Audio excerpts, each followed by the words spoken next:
Stakeholders have renewed calls for increased female representation in Nigerian politics, highlighting a proposed bill currently before the House of Representatives to create 74 special seats for women in the national and state houses of assembly. The chairman of the Inter-Party Advisory Council disclosed this during a high-level stakeholder dialogue held in Abuja, noting that the bill aims to break long-standing barriers and encourage broader female participation in governance.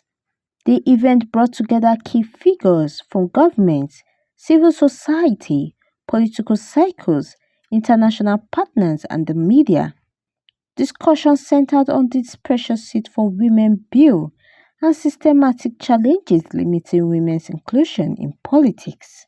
Currently, the House of Representatives is working on a bill seeking to create 74 seats for women in parliament in a bid to encourage more female participation in politics.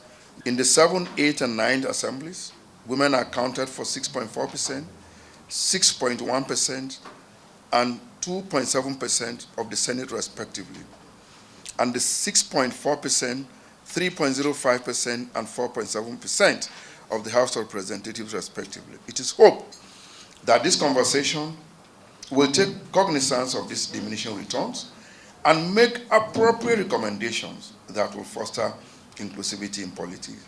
Participation in general, of course, must happen more at all levels, at state level, at local level, at federal level, and in all spheres. They must be represented. They are in economy, you see them in banks, you see them in other places. They are doing very well, they are very successful, they are 50% of the population, they have talent, but they have rights, they have interests, they have needs, and all these things must be part of the discussion of a society, a society that wants to be inclusive for everyone. Stakeholders also stressed the importance of engaging women at the grassroots level, encouraging their involvement in community-based religious and cultural practices as a pathway to leadership. Let's go back to the grassroots and get involved in the party structure at the grassroots. Once we do that, I'm telling you, whatever a woman wants to be in this nation or anywhere, it will be very easy. So for us at the National Assembly, especially House of Reps, we will continue to support the women.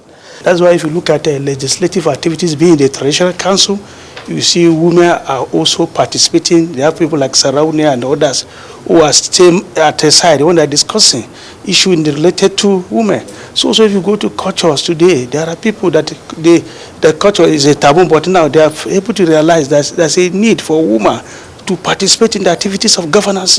It's virtually everywhere, but what I want to call for here is for every woman. Let us go back to our grassroots. The dialogue underscored the need for collective action and policy reforms to ensure that women are not only represented but also empowered to lead across all tiers of governance. Ebua Uyi reports.